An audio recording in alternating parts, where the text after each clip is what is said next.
Tata sibeka phansi kwimizuzu 15 minutes bethina phansi insimbi ka7 o'clock kanjilo ke ndathi ke sijoke kwezenzekayo kakumbi ke mphulaphula weVukane FM kwalapha ke ephondweni. Ndiyaqonda ke isankxwe sivakele ngakumbi ke kumakhasi onxibelelwano mphulaphula weVukane FM ngezitsholo ke zibekwa phansi kwisikolo JS Kanjane Senior Secondary School phansi kumhlaba waseDutywa phansi kwi-social media platforms betholwa ke nge-sexual harassment ezithe zabe ke ziripotwa ke ngakumbi phansi kwi-social media platforms. Kanti ke xa besabela ke kwisebe lezemfundo kuthiwa kuphando ke ngakumbi ke lusaqhuba ke ngakumbi ke kwesasikolo ukujonga ke into yokuba ke mhlawumbi ingaba ke kwenzeke ntoni na. Kanti ke oku kuza ke ukhumbule ke mphulaphula weVukane FM emva kwesankxwe sithe sasibona ke ngakumbi ke nakumaphephandaba nasezindabeni phaa ke St John's College nalapho ke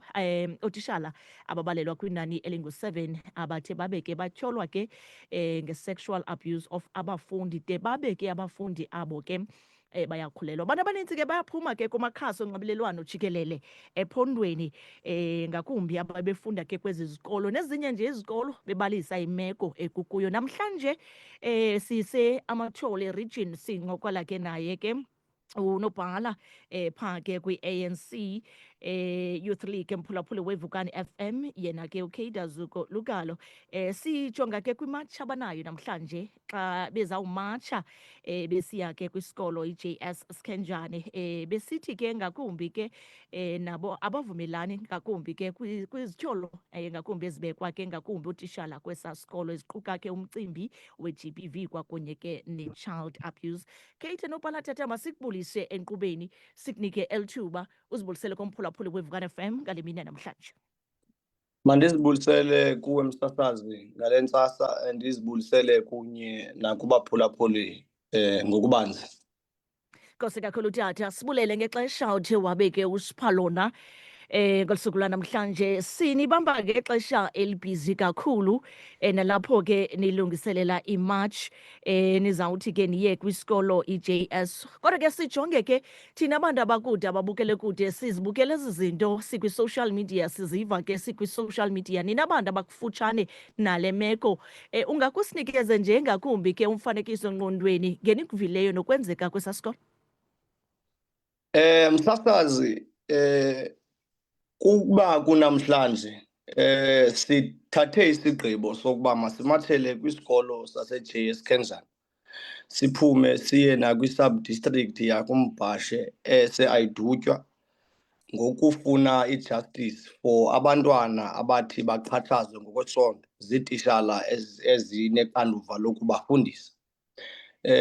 Okwenzekayo nesikufumanisekileyo msasazi okubangela uba masithathe elunyathelo kukuba ngaphakathi esikolweni kuneqela labantwana abanamhlanje abasengongobantwana ncam xa bejongwe zii-families zabo ngenxa baye babanabantwana kuba kukho into ethetha esiXhoseni umntana nomntana akekho. Babe abantwana bekhuleliswa ngabantu abanikwe ixanduva lobafundisa baqoqoshe nekamva labo. Kwesaa sikolo saseJS Kanjane sineqela labantwana abanabantwana abasengenakwazi ukuthi tata mntwini ngoba baphikwa nazezi tishala zibakhulisayo. EJS Kanjane kukho abantwana nakhona abaye banengxaki yokuba balale netishala ngokwenkani ke xa siyibeka ngoba akho mntana unozalale nomntu omdala eyofundiswa sicinga uba yinto eyenze ngesigqibo nakuthanda kwakhe. Abo bantwana abufike kwezinye cases befoswa to do an abortion njengoba besikhe sazifumana ezinye cases ezinjalo eMthatha besiyibona kumakhasi onxibelelwano abantwana beprotesta on those bases. Here in JS Kanjane also we have found out that there are such cases as well. Siya ke namhlanje ukuyomatha sine-understanding nje broad yokubana akukho mntana usuye esikolweni uba makayobonwa njengentombi ngumntu okufanele kumfundisa.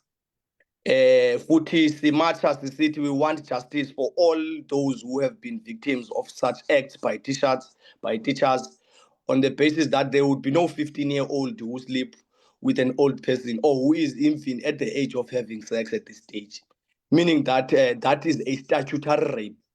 So imathe yethu ikwi-grounds and the basis that we want those people who are leaders of that school to be held accountable. Your principal, your SGP, and everyone who's in that particular school for not being able to monitor the kids that are sent by parents to schools. So sibathumelela ke abantwana esikolweni babaya kufundiswa bathunyelwa ngabazali kunyanzeleke uba abantu abakhokhela isikolo baqinisekise uba akukho namnye umntana oyaxhatshazwa nangaliphi na uhlobo njengeenkokheli zesikolo. Okwesibini siye siyokufuna into yokuba bonke aba babekwa ezityholo nabenzi bobubi baqalise ukujeziswa ngoba baqale basuspendwe emsebenzini kwaye bavalelwe ngapha kwezitsiko zentilongo. So isizathu basishukume namhlanje kungezo zinto wena msasazi. Enkosi. Nkosi kakhulu Nobhala Tata. Sijonge amaxesha wematch yenu namhlanje, ngaba kulindeleke into yokuba izawuqala ngabani ixesha ne-starting point into yokuba nizawube niqala phi na? I-expectation yethu is that msasazi ngo-9 o'clock masibe siqalisa ukusondela ngase-JS Kenzana. Ndithetha nawe nje ziyangena ii-calls ngabantu abasondelayo kwimatch ngase-town hall ayidutywa. Kuzawusondelwa phaya etown hall kuthethwe kuphunywe kuhanjwe kuyiwa kwesi sikolo. Into ke msasazi esothusileyo ebangela uba siqale kwesi sikolo kuba kwiintsuku ezidlulileyo kule veki ngoLwesibini isikhokelo besikhokelwe ngu-regional chairperson ebevelile ke through la makhasi onxibelelwano nakwi-SABC ethetha phaya bevalelwe ngaphandle bekhutshwa nguprincipal wesikolo. Kutyholwa ke ngelithi uba ebekhona notishala oyinxalenye okanye ongumastermind wale process yokuxhaphaza abantwana ngesondo ebengaphakathi esaqhubekeka nomsebenzi wakhe. Bakhutshelwa ngaphandle ke amacomrade ebeye phaya eyokuzama ukuqonda uba manyathelo mani kuqala athathwe esi sikolo phambi uba siyothi i-department nayo mayithathe isikolo, ekwenzeni uba uyarhoxiswa naye namphi na umntu othathe inxaxheba ekwenzeni esi sisehlo sibi kangaka. So si-expectwe ke uba by 9 o'clock siyaphuma etown hall siyofika eJS Kenzana. Into esiyifunayo ngokuya eJS Kenzana uba utishala makarhoxiswe wonke oye wathi wathatha inxaxheba notyholwa ngokuba wenze obububi bokulala nabantwana abancinci esikolweni. Emva koko siproside uya kwi-department ngematch as well. Asizuba ngabantu bematch qha ke msasazi. Because once you only march and you don't go and sit in meetings so that you find exactly the detail of how many teachers who have committed this thing, what has been done in those teachers, and what will be the end result of this process. Xa befumaniseke nyhani ukuba bayenzile lena and okwangoku kwenziwa ntoni ngezityholo kwaba bantu bathe babekwa la mabala obabalana nabantwana esikolweni. Sinayo ke iteam esiyikhuphileyo khokhele ngu-regional chairperson nam as unobhala apha kwe-ANC Youth League kunye nee-NPOs and NGOs zaphaya edutywa ezithi zizawuqale zikhangele indlela yokudibana nomphathiswa kuxoxwe kuqinisekiswe ukubana wonke umntu oimplicated including noprincipal wase-JS Kenzana uyarhoxiswa kwixanduva analo ngoba ufeyilile ekumonitharisheni ukuba abantwana esikolweni bakwi-environment right. Okwesibini uye wabonakala njengomntu odifenda abantu ababekwa izityholo zokwenza ukugwenxa ngoba ke ayikho into yokuthiwa sisikolo ngaphandle kwabantwana. Xa ungaprioritize abantwana ne-safety yabo that means awukhathalelanga kamva leli lizwe lomzantsi waseSouth Africa. So sithi ke emsasazi siphuma ngo-9 etown hall edutywa kuyiwa eJS Kenzana. Kuzawufika eJS Kenzana kwenziwe le demonstration kusubmithwe naloo memorandum and kuproceedwe kuyiwe kwi-department yakwa-education e-subdistrict phaa edutywa.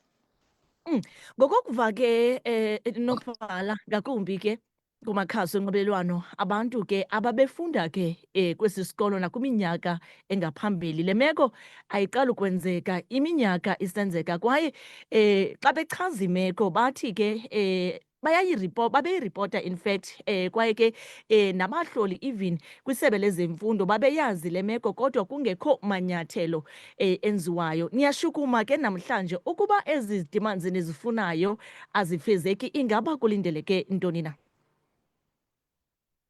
Msasazi mandiyichaze mhlawumbi ibidla ngoba into eyenziwa iphela esithubeni, abantu beyenzela into ethi xa ikhunjwayo bayenzela icloud yokufuna ukubonakala ingathi benza into bengenzi into.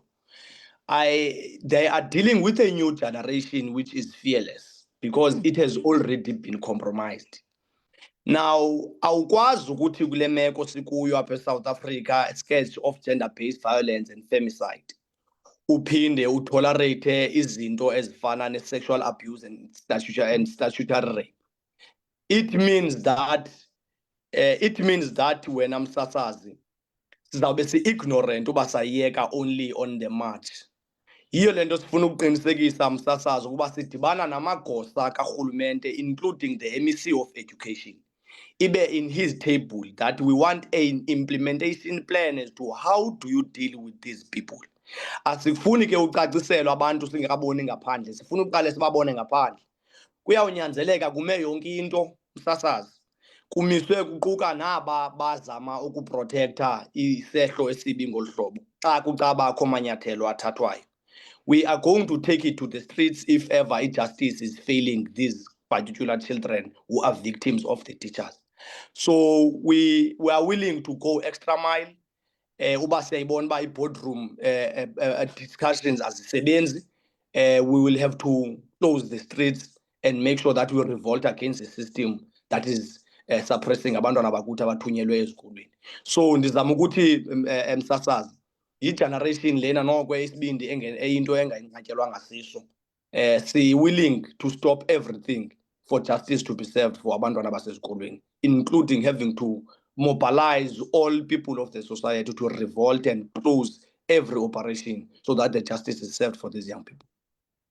Right, phulaphula weVukani FM, Regional Secretary Mathole Region, kuye ke uKeida Zugolugalo. Tata masibulele ngexesha othe wabeke usipha lona enkqubeni sebeni matsha namhlanje yaba impumelelo. Ndiyabulela kakhulu msasazi, enkosi, mabulela kubaphulaphula. Nkosi kakhulu, right? Phulaphula weVukani FM siyapha ke